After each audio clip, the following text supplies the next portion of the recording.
எவ்வளவு அடித்தாலும் உடைத்தாலும் அழமாட்டான் அவன் யார்? It's Saturday morning. இது லாங் வீக்கெண்டுன்றதால ரொம்ப வருஷமாக ஒரு இடத்துக்கு போகணுன்னு நினச்சிட்டு இருந்தேன். இன்றைக்கி மார்னிங் எழுந்து அங்கே தான் கிளம்பணும்.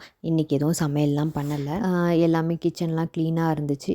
தண்ணி மட்டும் எடுத்து குடிச்சிட்டு ரெடி ஆகிட்டு நான் ஐக்கியாவுக்கு தான் போயிருந்தோம் இன்றைக்கி. ஐக்கியாவுக்கு மெட்ரோவில் தான் போயிருந்தோம். 10:30க்கெலாம் போய் ரீச் ஆகிட்டோம். ஆனால் 11 o'clock தான் ஷாப் ஓப்பன் பண்ணுவேன்னு சொல்லிட்டாங்க. ஆனால் அங்கே ஃபுட் கோர்ட் இருந்துச்சு. ஸோ அந்த ஃபுட் கோர்ட்டில் வந்து அவைலபிளாக இருந்த க்ரோஸான் காஃபி எல்லாம் குடிச்சிட்டு அதுக்கப்புறம் ஷாப்பிங் பண்ண ஸ்டார்ட் பண்ணோம். இங்கே எல்லாமே ரொம்ப அழகாக இருந்துச்சு. வாங்கணும்னு நினச்சதை விட கொஞ்சம் ஜாஸ்தியாகவே வாங்கியாச்சு. ஏன்னா எல்லாமே பார்க்குறதுக்கு அவ்வளோ அழகாக இருந்துச்சு. எனக்கு பிடிச்ச மாதிரி இருந்துச்சு எல்லாமே. ஹாட் அண்ட் கோல்டு பெவரேஜஸ் மட்டும் ஒரு தடவை வாங்கிட்டோன்னா எத்தனை தடவை வேணாலும் ரீஃபில் பண்ணி சாப்பிடலாம். எல்லாத்துலேயும் கொஞ்சம் டேஸ்ட் பண்ணி பார்த்தேன். எத்தனை தடவை அடித்தாலும் அழாதவன் வந்து பந்து